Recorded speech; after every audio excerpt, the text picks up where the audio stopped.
حضرت مفتی شفیع رحمه الله را نقل کړي دي. هغې وایي چې کله یو سړی د ورثو میراث نه تقسیموي نو هغې په دې وخت کې د درو ګناهونو مرتکب دی. اول خو چې کوم میراث الله تعالی دې زنانو ته، دې نارینهو ته، دې کشرانو مشرانو ته الله تعالی یو شاهي تحفه ورکا، د هغې د پلار په ذریعه باندې، د هغې د مشر په ذریعه باندې الله تعالی و دوی ته بغیر د محنته دا د الله د طرفه یو تحفه وله، او ته هغه میراث د هغې څه په زور راګرځئ او په غصب یې راګرځئ او په ناجایزه طریقه باندې هغې ته خپل حق نه کې ورکوئ. نو یو عمل خو دا دی چې دا د هغې امانت و، د امانت کې تا خیانت وکوئ. او چې کوم څوک د خیانت په عمل باندې مرتکب دی د قیامت میدان کې هغې دا خیانت د منافقت علامه ده، هغې د قیامت په میدان کې په منافقینو کې راپورته کیږي. هغې بیا د پیغمبر علیه السلام امت کې نه درېږي، هغې د مسلمانانو په صفو کې نه راپورته کیږي چې د قیامت میدان کې کوم د منافقینو صفونه دي. که هر څومره لمونځګزار او روژه نیونکی انسان دی د قیامت په میدان کې د هغې حشر د منافقینو سره کیږي. او دویم د هغې مرده بچان دي، هغې ته د خپله پلاره څه حق رسیږي، یا هغې ته د خپل وروره څه حق رسیږي، یا هغې ته د خپل قریبه څه حق رسیږي، او ته په ظلم او په ناجایز طریقه باندې د هغې حق غصب کوې او پر هغې باندې قبضه کوې، او دا د هغې سره ظلم دی. او دا سړی د قیامت په میدان کې د ظالمینو په صف کې راپورته کیږي. او دا داسې ظلم دی چې د قیامت په میدان کې د دې مظلوم د طرفه الله تعالی په خپله ستا مقابلې ته راوځي. بیا به د قیامت په میدان کې د کم مظلوم چې د هغې فریاد د هغې دپاره د الله تعالی څخه بغیر بل څوک نه وي، الله تعالی وایي د هغې د مقابلې په خاطر، د هغې د ظالم د مقابلې په خاطر د دې مظلوم د انتقام او د بدلي اخیستلو دپاره زه په خپله مدعي پیښېږم. ځکه پیغمبر علیه صلات وسلام یو حدیث مبارک دی چې کوم څوک د یو مظلوم، چې کوم څوک د یو میراثخور یو لویشتم ځکه راغصب کړي او هغې ته په میراث کې رسیږي او نارینه دی یا زنانه دی یا کشر دی یا مشر دی، دی در هغې پورې نه رسوي، نو بیا چې اووه مځکې دي دا اووه سره مځکې به الله تعالی سره یې کوي چې د دې څومره حصه ده دا به د قیامت په میدان کې د ده په غاړه باندې کړي شي. او امام غزالی رحمه الله لیکلی دي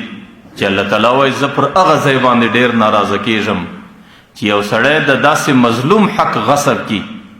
چې هغې د زنانې په شکل یې، هغې د یو کمزوري په شکل یې، هغې د یو بچي په شکل یې، او د هغې مظلوم د دفاع دپاره زما د ذاته بغیر بل څوک نه وي. د قیامت په میدان کې د هغې په دفاع کې زه په خپله درېږم. یو کتاب کې لیکلی دي، د کسرا بادشاه مطالعه کې لیکلی دي، هغې پر یو دشت باندې کوډل جوړه کړه، هغې پر یو دشت باندې د خپل ځان د استوګنې دپاره بهترین عمارت جوړ کړي. د هغې د عمارت وڅنګ ته د یو بوډۍ زنانې کوډل جوړه سوه، او دی چې کله راووتی چې خپل عمارت ته یې وکتل ډېر لوړ قصر دی، او د هغې وڅنګ ته د یو زنانې کوډل د دستې پوښتنه وکړه چې دا د چا ده؟ هغې ورته وایي چې دا د پلانکۍ بوډۍ زنانې د سر سایه ده او د سر فنا یې د هغې استوګنه کې کوي.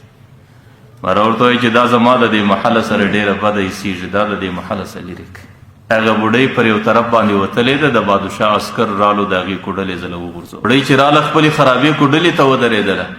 باره یې چیغې کړې ویل یا الله زه څومره مظلومه یم، زما د دې ظلم په خاطر، زما د مظلومیت په خاطر زما فریاد اورېدونکی ستا څخه بغیر بل څوک نه و. و یا الله ځکه غایب وم ته چیرې وې،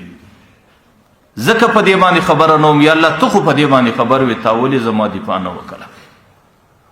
د الله تعالی هغه غضب په جوش کې راغلی، الله تعالی حضرت جبرائیل علیه صلات وسلام راواستوی، ورته یې ورسه پر دې ټوله قوم و پر دې بادشاه باندې دا مځکه ټوله واړوه.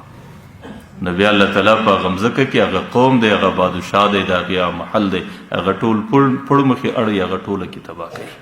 نو مفتی شفیع رحمه الله لیکلی دي چې کله یو سړی د یو وارث مال په زور باندې راګرځوي، یا په دې خاطر چې زه خو زورور یم دا کمزوری دی، یا په دې خاطر چې زه خو نارینه یم دا زنانه ده، یا په دې خاطر چې زه مشر یم دا کشر دی، نو بیا خو دی ظالم دی. او د قیامت میدان کې الله تعالی په ظالمانو کې راپورته کوي الظلم ظلمات یوم القیامه. بیا به په قیامت میدان کې په ډېرو تیاریکیو کې د قیامت حساب و کتاب دی نغستل کیږي،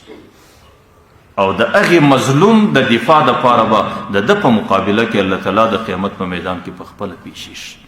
او دریم چې کم عمل د جاری کوي، د میراث نه تقسیمول، دا دې ظالم یو طریقه کښېښوله. په دې طریقه به اوس د ده بچی هم عمل کوي، هغوی به هم میراث نه تقسیموي. په دې طریقه به د ده لمسی هم عمل کوي، په دې به د ده کړوسی عمل کوي او در قیامته به دا نظام روان وي.